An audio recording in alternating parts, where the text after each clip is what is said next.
السلام عليكم.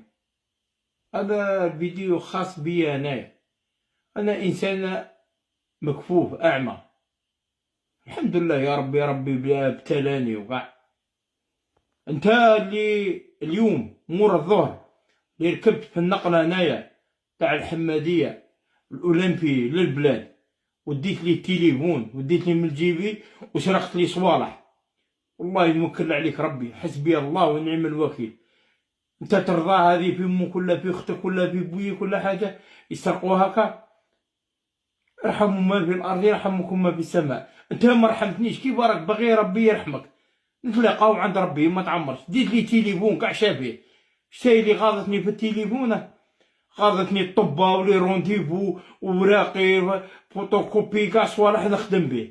تليفون ديتولي شابه يدير لك تليفون كي تديه وفيه الاي كلود، كي نبلوكي شديه يبيع فيه لافيشير. راك تحككت عليا انا غير الاخر كون شفتني غير في صحتي برك وكعايش في السبيطار، نهار برا ونهار في السبيطار. قاعد المشاكل ومرتي تجر فيا وراكب في النقل. انا كنت جاو عندي دراهم ولا عندي صوالح صار نركب في النقل نروح في الطاكسي ونجي نجري على اموري ونخلص مليون برك 200 تاع المعوقين وتاع المكفوفين.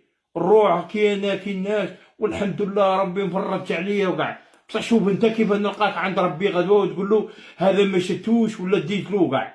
شايفني بالعكاز مقروض وشايفني باللي اعمى وديت لي خمتني قدام الغاشي وتحكك ومنه وديت لي تليفون وقص لي لابيس والنمروات تاع الطبه وكاع اللي نظل نجري مورا ولي رونديفو تاع الخارج في الصوالح. مع التالي تديولي في رمشة عين شابدي بتغنيك ذيك المليون ولا الزوج اللي سرقتولي. حسبي الله ونعم الوكيل، ربي يجيبها لك، والله ما نسمح لك، والله وتركع لي عندك راعي، والله ما نسمح لك، ربي وكيلك، وتلقاها في صحتك ما تعمش راسك. كاين كيما انت يا الخيان والسراق بزاف. اني بن وليد شلب سموني عميروس، اروح الجامعة تاع الزمالة تبني فمك يوميا فمك. شوف نتايا بكي على ظهرك اللي درتو لي هكا ولا بكي على صوالحك؟ الا نسمح لك ولا ما نسمح لكش يوم القيامة، ربي وكيلك. هيا السلام عليكم.